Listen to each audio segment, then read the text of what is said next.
The crisp rustle of expensive foil and the sharp snap of dark cocoa should be the sound of innocent indulgence. Instead, it became the exact soundtrack to a violently agonizing death. A highly respected lady was meticulously unpacking these luxurious delicacies, injecting the sweet centers with a paralyzing, bone-crushing agent, and quietly slipping them right back onto the public shelves of the local sweet shop. Any unsuspecting customer, a child, a mother, or a lover, could be the next to drop. The ultimate domestic betrayal was hiding in plain sight, turning the sweetest gift of polite society into a completely indiscriminate weapon of mass slaughter. The deadliest poisons are rarely brewed in damp, subterranean dungeons. During the Victorian era, the most terrifying monsters did not lurk in the foggy, gaslit alleyways of London.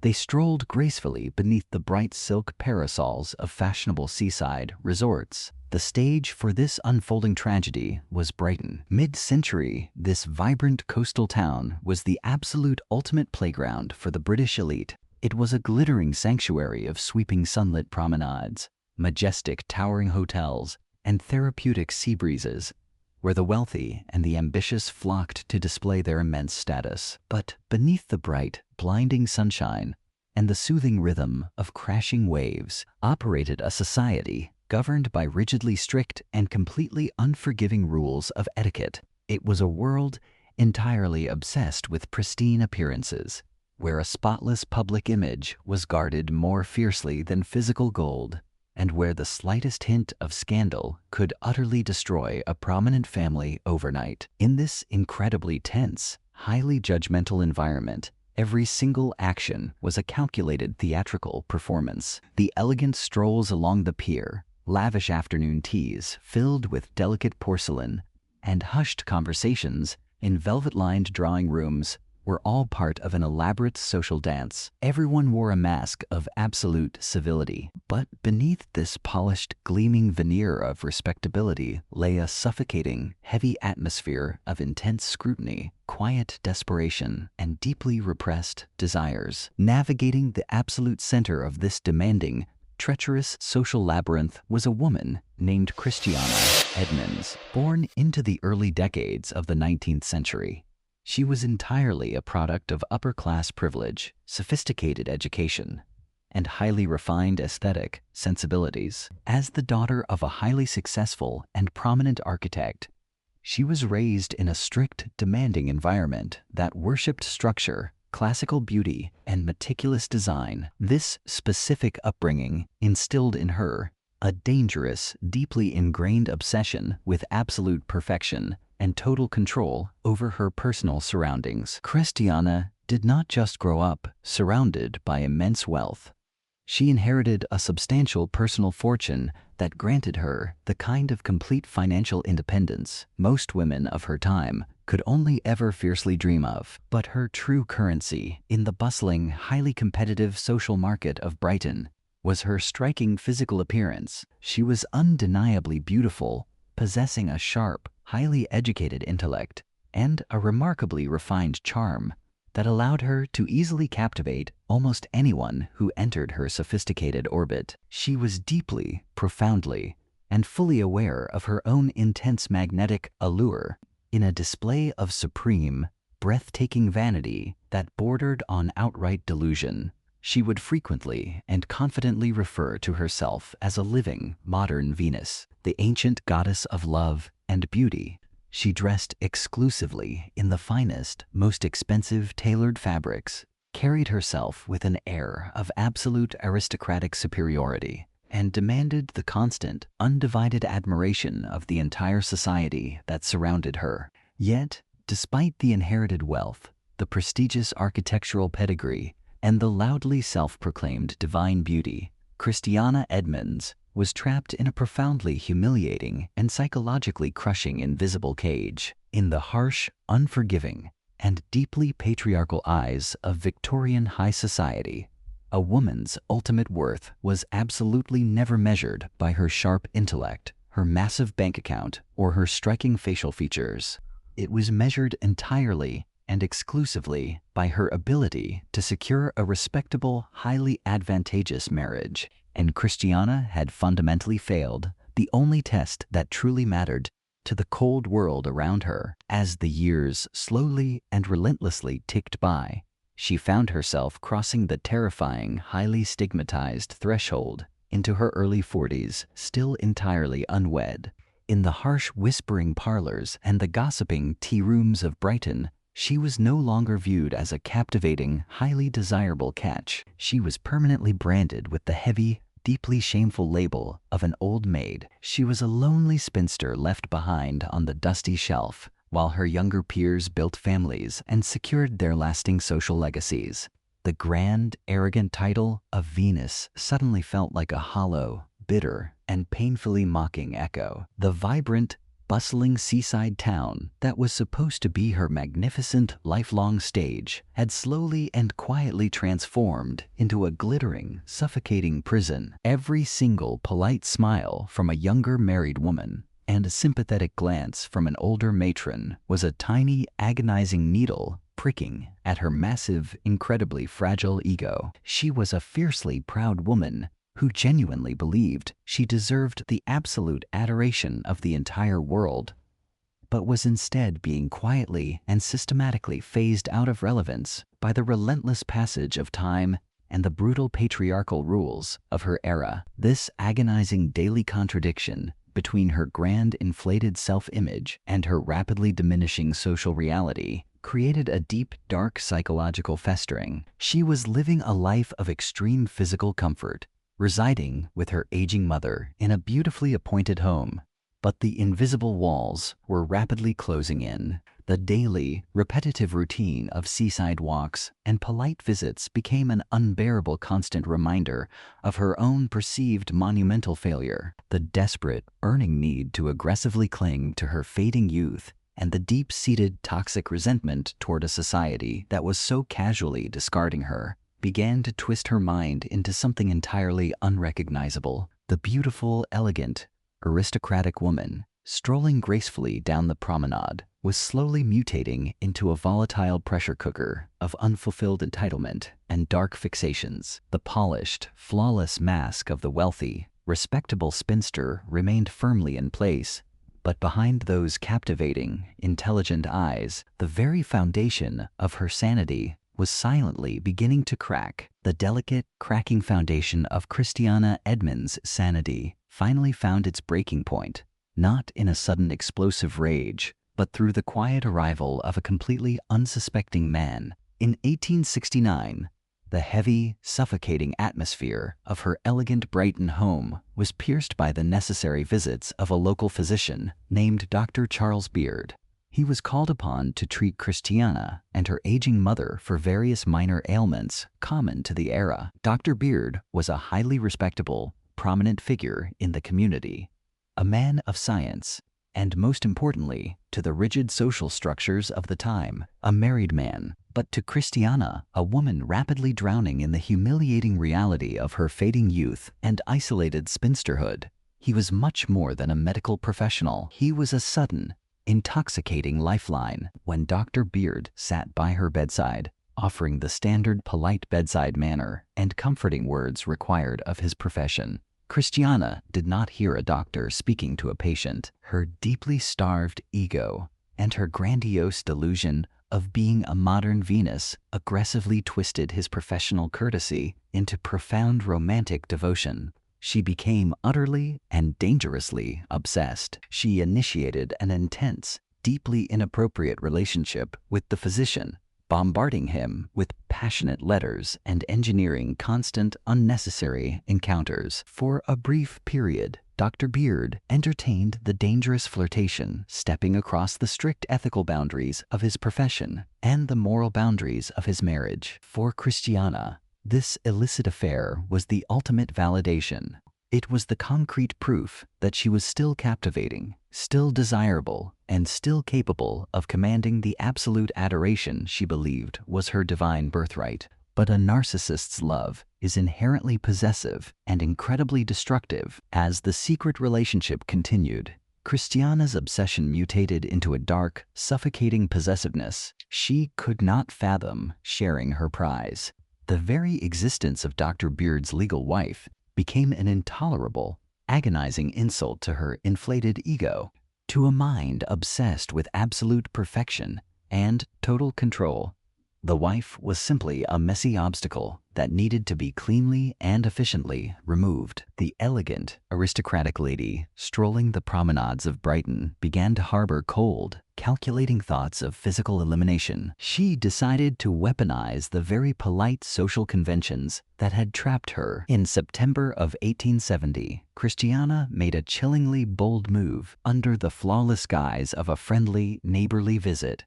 She arrived at the Beard residence. She sat in their parlor, smiling politely and engaging in the required, meaningless small talk of high society. Before leaving, she produced a small, innocent-looking gift specifically for the doctor's wife, a beautifully crafted, decadent chocolate cream. It was a gesture of supreme, dark irony, using a symbol of sweet indulgence to deliver a devastating blow. The unsuspecting wife, entirely trusting the wealthy, respectable spinster, accepted the sweet. Shortly after consuming the chocolate, the doctor's wife was suddenly struck by a violent, terrifying illness. Her body seized, she suffered agonizing cramps, and she was pushed to the very brink of death right in her own home. But Christiana had made a massive, arrogant miscalculation. She had executed her attack directly under the nose of a trained medical professional. Dr. Beard, watching his wife violently purge the tainted sweet,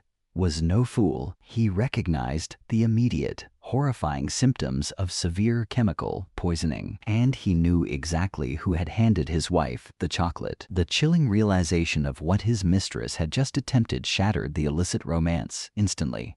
The doctor saw the terrifying, calculating monster hiding beneath the elegant dresses and the beautiful face. Driven by panic and a desperate need to protect his family, he took immediate, decisive action. He aggressively cut off all contact with Christiana. He barred her from his property, explicitly ordered her to stay away from his wife, and completely banished her from his life. He cast her violently back into the exact same cold, humiliating social isolation she had been so desperately trying to escape. For a woman with Christiana's massive, incredibly fragile ego, this sudden, brutal rejection was the ultimate psychological injury.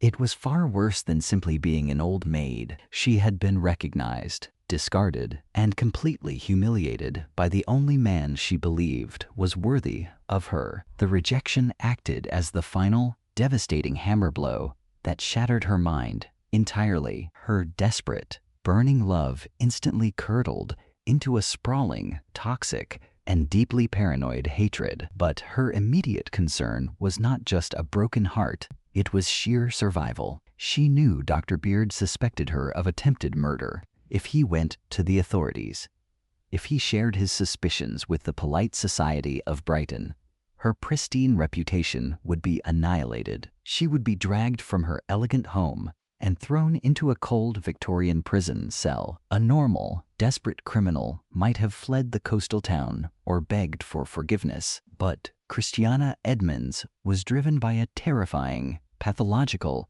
arrogance. She believed she could outsmart the doctor, the police, and the entire society of Brighton. To protect her flawless public image and to definitively prove to Dr. Beard that she was not responsible for the tainted chocolate, she needed a spectacular, undeniable alibi. Her twisted, fractured logic birthed a truly horrifying solution. How could she possibly be guilty of targeting one specific woman with poisoned candy? If the entire town was suddenly suffering from tainted sweets, the isolated incident needed to become a massive, indiscriminate epidemic. She realized that the only way to perfectly cover her tracks was to create a wave of terror so broad and so random that the incident at the doctor's house would simply look like a tragic coincidence in a much larger, deadly puzzle. The beautiful, self-proclaimed Venus decided to wage a silent, invisible war against the entire population of Brighton. She resolved to turn the innocent, bustling sweet shops of the coastal resort into a sprawling, soundproof slaughterhouse, where anyone who dared to indulge in a simple sugary treat would pay the ultimate price for her broken heart. The terrifying descent was complete, and the meticulous, cold-blooded preparation for mass devastation had officially begun.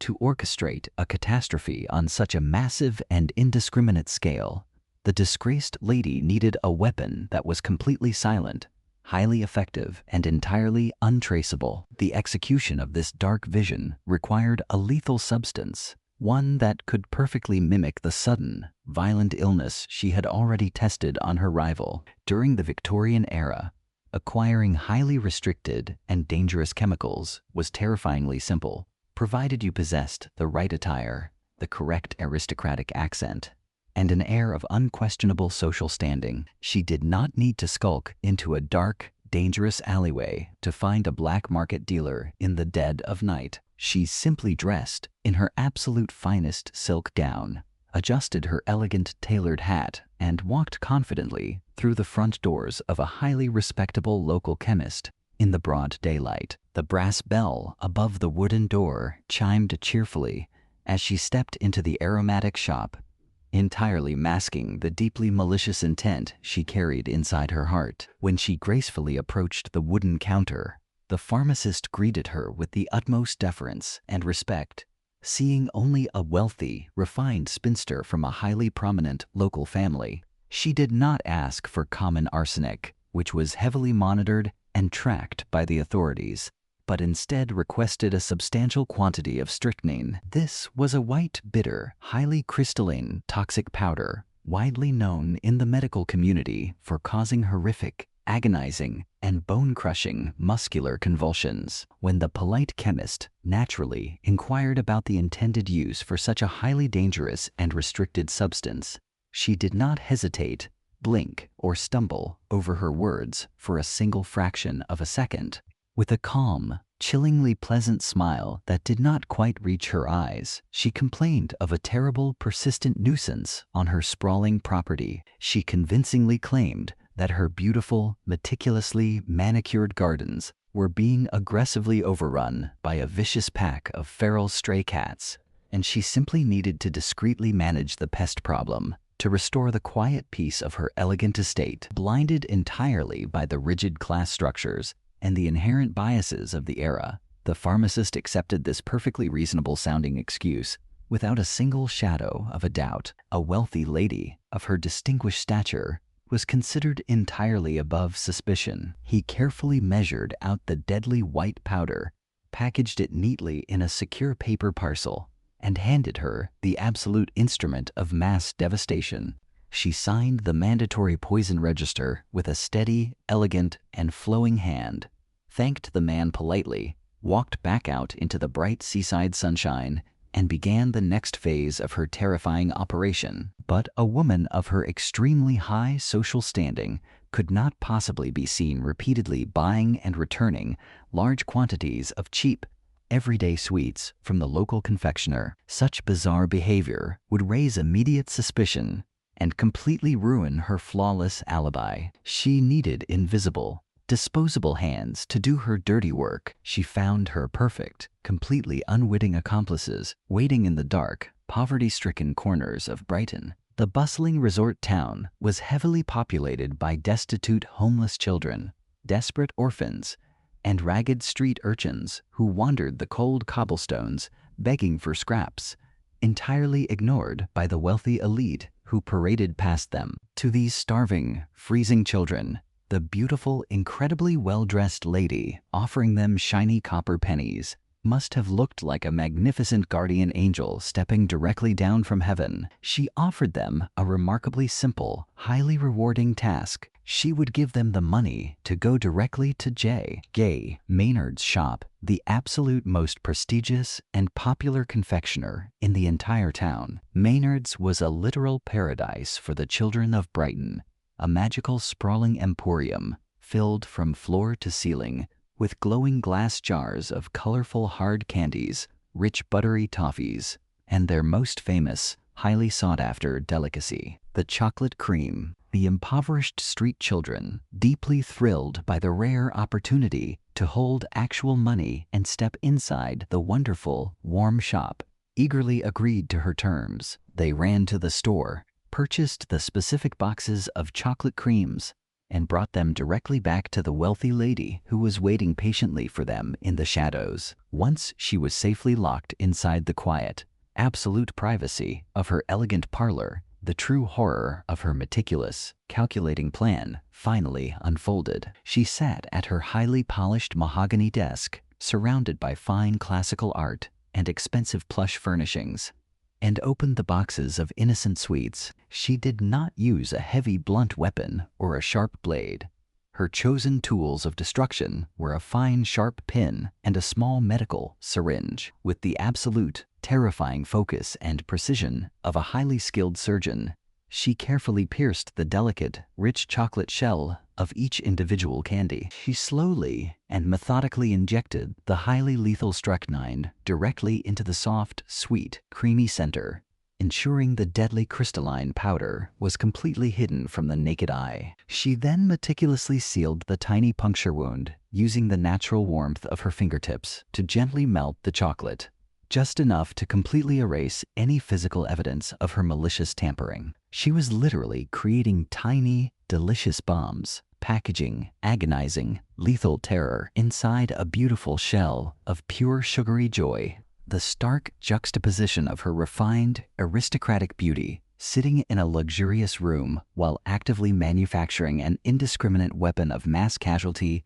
is deeply and profoundly chilling. Once the entire batch was perfectly poisoned, she stepped back out and summoned her invisible army of street children. Once again, she handed them the tainted boxes and firmly instructed them to return directly to Maynard's shop. They were told to claim that the wealthy lady had simply changed her mind, that these were the wrong flavor entirely, and to request an exchange for a different type of sweet. The busy shopkeeper, seeing the unbroken boxes and constantly dealing with the chaotic daily flow of wealthy customers, accepted the returns without a single second thought. He took the beautifully packaged, deeply deadly chocolates and placed them right back onto the public display shelves, seamlessly mixing the lethal treats perfectly in with the safe ones. The trap was now perfectly, flawlessly set. The cheerful local sweet shop had been instantly transformed into a terrifying,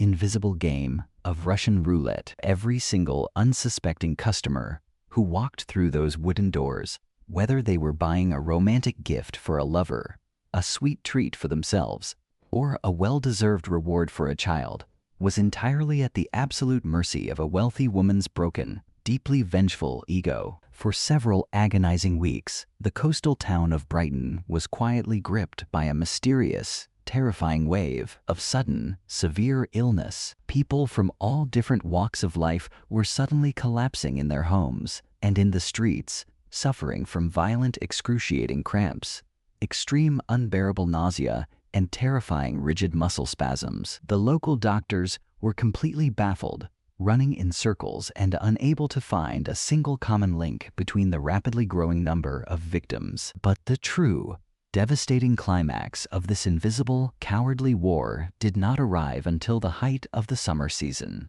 The date was the 12th of June, 1871. It was a beautiful, warm, incredibly sunny day, the exact kind of picturesque afternoon designed for relaxing family outings and creating joyful, lasting memories by the sea. A local family, the Barkers, were enjoying a highly pleasant holiday stroll through the bustling, vibrant streets of the resort town. Among them was little Sidney Barker, a bright, innocent, energetic little boy who was just 4 years old. He was a deeply loved child, with his entire sprawling life stretching out ahead of him, completely and utterly oblivious to the dark, toxic undercurrents flowing silently beneath the polite, smiling society of his hometown. During their long, leisurely walk, the family decided to stop and purchase a special treat for the children. They walked happily into the cheerful, welcoming, and brightly lit environment of J.G. Maynard's shop. The wooden shelves were fully stocked, the glass jars gleamed beautifully in the afternoon sunlight, and the air inside was thick with the incredibly comforting, warm smell of melted sugar and rich cocoa. Sidney's family casually purchased a small selection of everyday sweets, including the highly popular, highly recommended chocolate creams.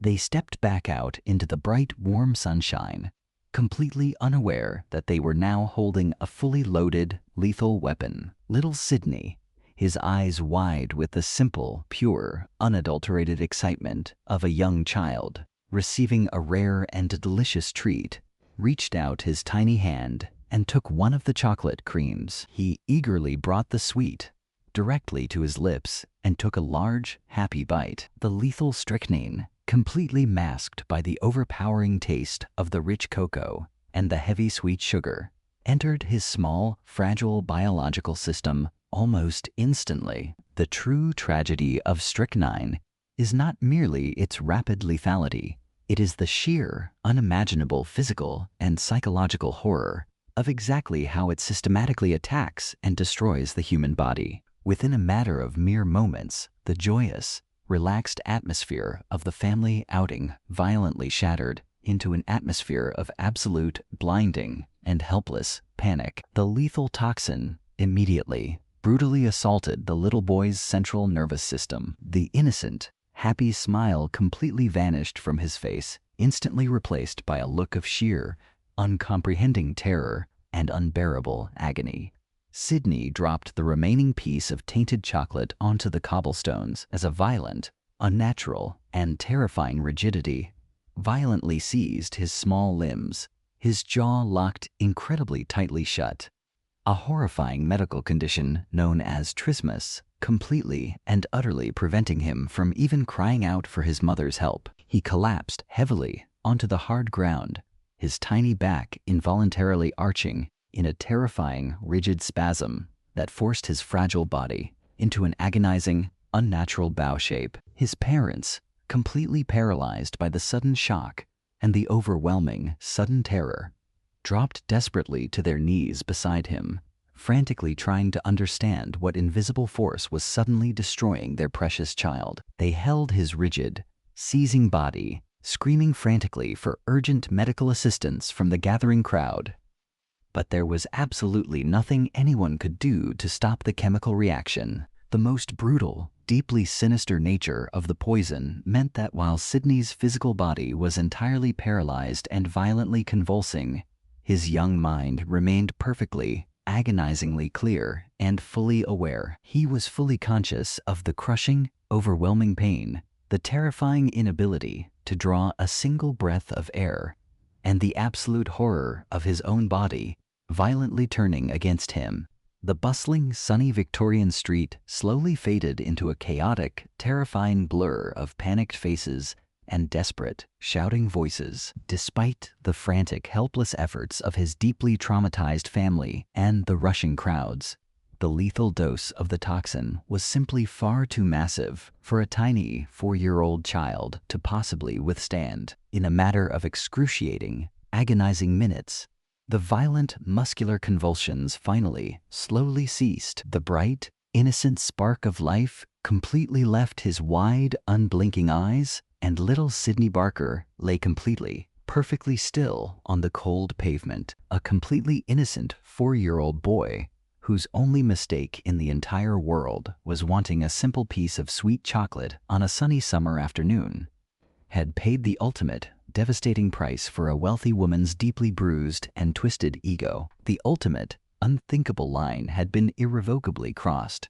turning a desperate, pathetic act of social preservation into a horrific, unforgivable atrocity that would permanently stain the town of Brighton with the blood of an innocent child. Following the unthinkable tragedy on the sunlit pavement, the bustling seaside resort of Brighton descended into absolute, blind panic. The horrifying demise of an innocent child sent massive shockwaves through the polite society, completely shattering the comfortable illusion of safety that the wealthy elite had always taken for granted. But inside the quiet, luxurious confines of her aristocratic parlor, the architect of this widespread devastation felt absolutely nothing. There was no overwhelming guilt, no sudden crisis of conscience, and absolutely no tears shed for the tiny life she had so ruthlessly extinguished. Instead of retreating into the shadows to hide from the escalating chaos, Christiana Edmonds felt an intoxicating surge of absolute power. She realized she had successfully paralyzed an entire town, but to ensure her ultimate, twisted alibi remained completely impenetrable, she needed to insert herself directly into the center of the ongoing narrative in a move of staggering, breathtaking audacity. She dressed in her finest morning attire, arranged her features into a mask of profound shock, and walked confidently straight into the local police station. She sat before the bewildered authorities, dabbing her eyes with a delicate lace handkerchief, and officially reported herself as a victim of the very same mysterious poisoner. She claimed with chilling conviction that she too had recently purchased sweets from the local shops and had suffered terrible, agonizing illness. She weaponized her high social standing, using her aristocratic tears and refined accent to completely gaslight the entire police force. The authorities, blinded by the rigid class structures of the Victorian era, never once suspected that the wealthy, beautiful lady weeping in their office was actually the cold-blooded monster they were desperately hunting. Her arrogance rapidly swelled into a dark, sadistic god complex. She was not merely content with misleading the local constabulary. She actively sought to manipulate the very victims of her atrocities. The most disturbing, deeply sickening display of this psychological warfare was directed at the grieving, broken father of little Sydney, while Mr. Barker was drowning in unimaginable sorrow, trying to comprehend the sudden, violent loss of his young boy. Christiana saw only a highly useful pawn for her elaborate chessboard. She sat at her polished mahogany desk, dipped her pen into dark ink, and began drafting a series of highly calculated, anonymous letters. She mailed these poisonous words directly to the devastated father, whispering directly into his ear through the safety of the postal service. In these letters, she feigned deep public outrage and intense sympathy, aggressively stoking the fires of the father's agonizing grief. She actively and maliciously incited him to take immediate legal action against the innocent shopkeeper, J.G. Maynard. She spun a terrifying web of lies, suggesting that the confectioner was entirely at fault, blaming his careless storage or contaminated supplies for the tragedy. The sheer level of sociopathic detachment required to murder a child and then anonymously taunt and manipulate the mourning parent is almost entirely beyond human comprehension. She was actively playing with a destroyed family's pain, using their raw, bleeding grief as a convenient shield to completely deflect any remaining suspicion away from herself. She watched from the comfortable safety of her elegant home as the town turned its furious, vengeful gaze upon the innocent merchant, entirely oblivious to the true evil sitting quietly, sipping tea in their midst. As the weeks dragged on into the heavy, sweltering heat of the summer, the lack of any real suspects or arrests only fueled her deeply unhinged confidence. The local police were effectively chasing shadows, entirely manipulated by her false testimonies and the chaotic public outrage she had artificially generated. Realizing that she could essentially operate with absolute impunity, she decided to dramatically escalate her invisible campaign of terror. She was no longer just targeting the local sweet shop.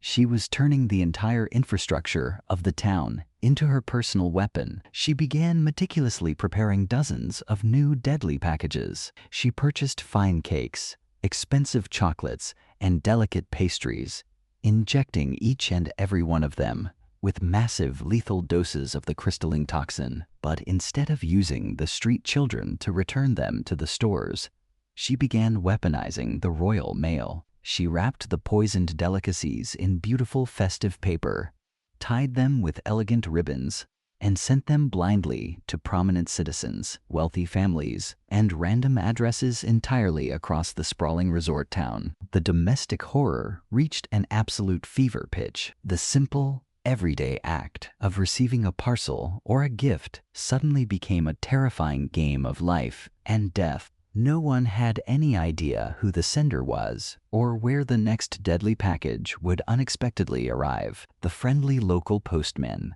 completely unaware of the lethal cargo he was carrying, was unknowingly transformed into an unwitting Grim Reaper, delivering agonizing death directly to the front doors of polite society. The town of Brighton was completely paralyzed by a phantom, a wealthy ghost who was indiscriminately dropping poison onto the breakfast tables of her own neighbors, simply because she could. But this entire sprawling campaign of mass terror, this devastating epidemic that had claimed an innocent life and paralyzed a major city, was ultimately just a massive smokescreen. The grand, elaborate, deadly theater had always been designed for one highly specific, singular purpose. By the time August of 1871 rolled around, the public hysteria was at its absolute peak. The town was completely convinced that a random lunatic or a deeply negligent supply chain was entirely responsible for the endless wave of poisonings. Christiana realized that the perfect,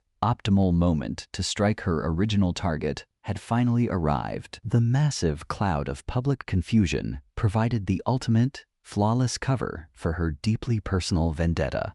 She acquired a large, beautiful, and incredibly rich plum cake with the exact same cold, surgical precision she had used on the chocolates. She heavily laced the dark, dense fruit cake with an overwhelming dose of her chosen paralyzing agent. She packaged the cake with meticulous care, making it look like a highly generous, thoughtful gift from an anonymous well-wisher, and addressed it directly to the residence of Dr. Charles Beard. The intended target was exactly the same woman who had miraculously survived her very first, clumsy attempt nearly a year prior. The sheer, terrifying audacity of this final act is staggering. She knew that in the current climate of widespread panic and daily anonymous poisonings, the sudden, tragic death of the doctor's wife would simply be written off as just another unfortunate random casualty of the ongoing mysterious epidemic. She genuinely believed that she had engineered the absolute perfect murder, hiding her deeply personal, toxic obsession inside a massive, horrific public crisis. She sent the deadly plum cake out into the world, absolutely convinced that her grand, twisted masterpiece of domestic horror was finally complete, and that the path to reclaiming her stolen romance was now completely clear of any obstacles. But the delivery of that poisoned plum cake did not have the intended effect. Instead of quietly removing a romantic rival, it served as the massive, glaring alarm bell that finally woke up the one man who held the key to the entire terrifying puzzle. When the heavily laced package arrived at the residence of Dr. Charles Beard, the physician took one look at it and felt the blood freeze in his veins. He had remained silently paralyzed by fear for months, terrified of public scandal and desperately hoping the madness would simply pass. But the tragic, agonizing death of the little 4-year-old boy, and now a second blatant attempt on his own wife's life, completely broke his silence. He could no longer hide behind his highly respectable reputation. While a sociopath terrorized the streets, he walked straight into the local police station, sat down with the completely baffled investigators, and finally pointed a trembling finger directly at the wealthy, elegant spinster living right in their midst.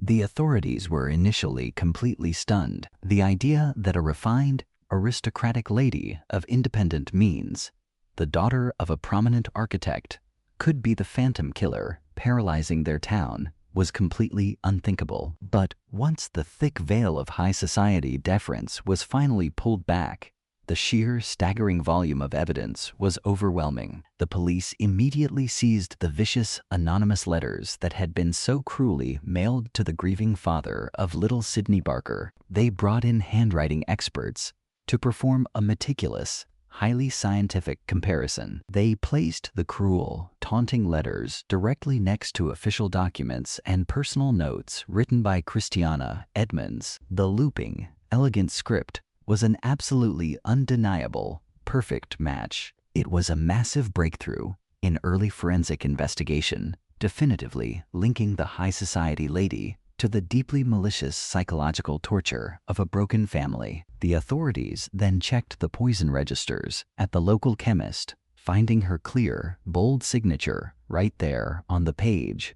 casually requesting deadly toxins to manage a fictitious feral cat problem. The invincible illusion was completely shattered. The police marched directly up to her elegant Brighton home and arrested the self-proclaimed Venus, dragging her violently out of her luxurious aristocratic bubble and throwing her into a cold, damp cell. The trial, which commenced in the early months of 1872, was not just a legal proceeding.